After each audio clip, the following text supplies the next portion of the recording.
पूरा बिहार खराब नहीं है, पूरा भोजपुरी इंडस्ट्री खराब नहीं है। हाँ तो गलती से बिहार के लोग के बारे में खराब मत बोले हो, न तो पवन सिंह बिहारों से ना बोले।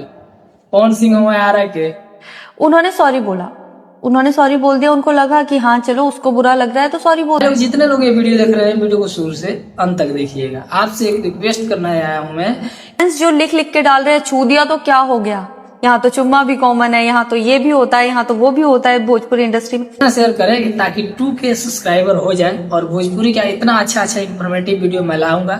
सो आपसे रिक्वेस्ट करता हूँ कि जल्दी से जल्दी 2K करा दो। और चुम्मा भी कॉमन है, यहाँ तो ये भी होता है, यहाँ तो वो भी होता है भोजपुरी इंडस्ट्री में। पूरा बिहार खराब नहीं है, पूरा भोजपुरी इंडस्ट्री। थोड़ा सब्सक्राइबर कम है, थोड़ा सा हेल्प कर दोगे तो थोड़ा बहुत सब्सक्राइबर बढ़ जाएगा। सो आपसे रिक्वेस्ट करता हूँ कि इस वीडियो को शुरू से अंत तक देखिएगा।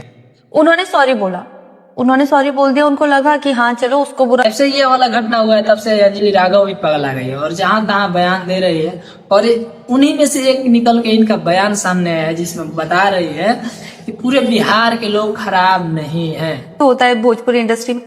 पूरा बिहार खराब नहीं है, पूरा भोजपुरी इंडस्ट्री खराब नहीं है। बहुत अच्छा सॉरी बोला, लेकिन उनके फैंस सही बोल रहे हैं, पूरा बिहार के लोग खराब नहीं है। और रुतबा है पवन सिंह का, ये आपका आपके पिताजी भी मानते होंगे।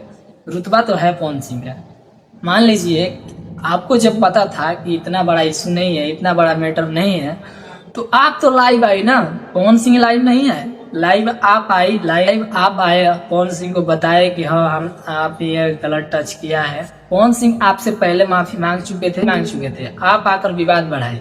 अगर उस वक्त आपको लगता था कि छोटा सा इशू है, अगर आप आवाज नहीं उठाते तो आप पे हरियाणा वाले की औकात नहीं है कि पवन सिंह को गाली दे दें।